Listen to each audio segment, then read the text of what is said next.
Ďalším častým typom testových úloh je dialog medzi dvoma alebo viacerými osobami, kde opäť treba vybrať jeden z dvoch gramatických časov.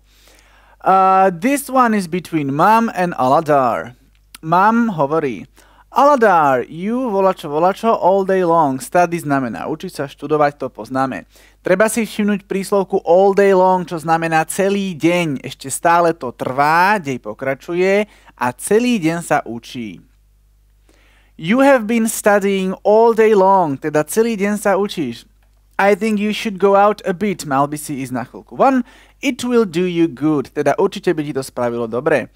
Aladar odpovedá: But mom, finish znamená dokončiť, the English homework a všimneme si yet, opäť ďalšia dôležitá príslovka. Ale mami, v podstate ešte som neskončil s úlohou z angličtiny.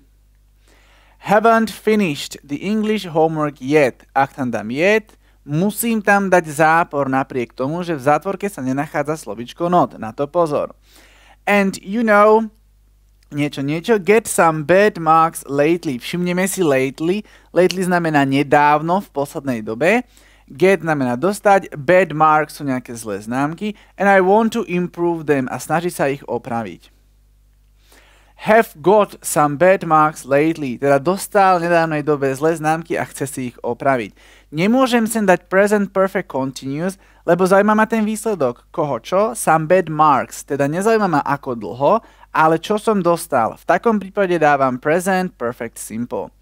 Dialog pokračuje ďalej. Mama hovorí: But what do? Akože, čo si robil? Your eyes are red. Máš červené oči. What have you been doing? Your eyes are red. Prečo sme sem dali present perfect continuous?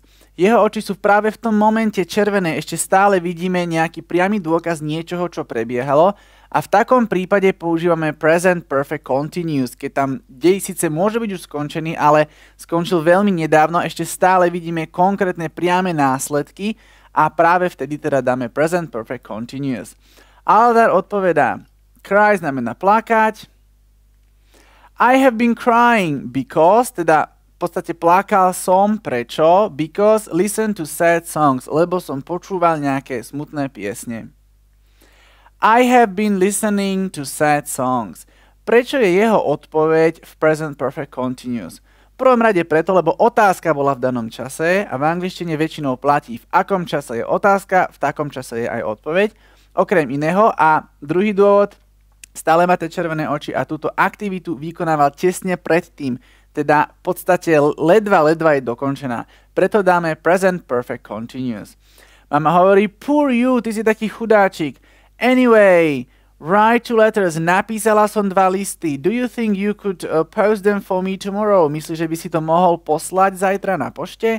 A čo nás zaujíma je napísala 2 listy. Pozor. I have written 2 letters. Teda zaujíma nás opäť výsledok alebo ten produkt činnosti. V našom prípade 2 listy už sú hotové, napísané. Použijem present perfect simple. Záver rozhovoru: Ale mami, but mom, a všimneme si never, príslovka. Nikdy som ešte nebol na pošte. Vieme, že never sa často používa z present perfect. Úloha pre vás, či to bude simple alebo continuous. I have never been to the post office. Mohli by sme tam ešte dať aj before. Prečo present perfect simple? Máme použiť sloveso be, je to pomocné sloveso a to sa štandardne v continuous forme, teda v priebehovom tvare nepoužíva.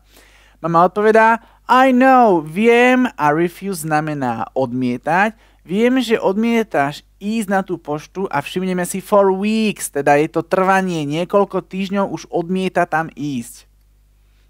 Have been refusing to go there for weeks now, but not changed, teda nezmenila svoj názor, my mind. I'm sorry, you must go there tomorrow, teda mrzí ma to, ale musíš tam ísť. Haven't changed my mind. Mrzí ma to, budeš tam zajtra jednoducho musieť ísť. Prečo je tu haven't changed? Lebo ešte stále sa nezmenil, nie je tam ani uvedený časový nejaký dátum alebo niečo, konkrétne obdobie, kedy by sa ten názor bol zmenil. Ani trvanie, nič také, preto tam dám haven't changed, teda present perfect simple. Úloha pre vás: v Smart teste vás čaká podobný rozhovor, kde opäť treba precvičiť Present Perfect Simple a Continuous.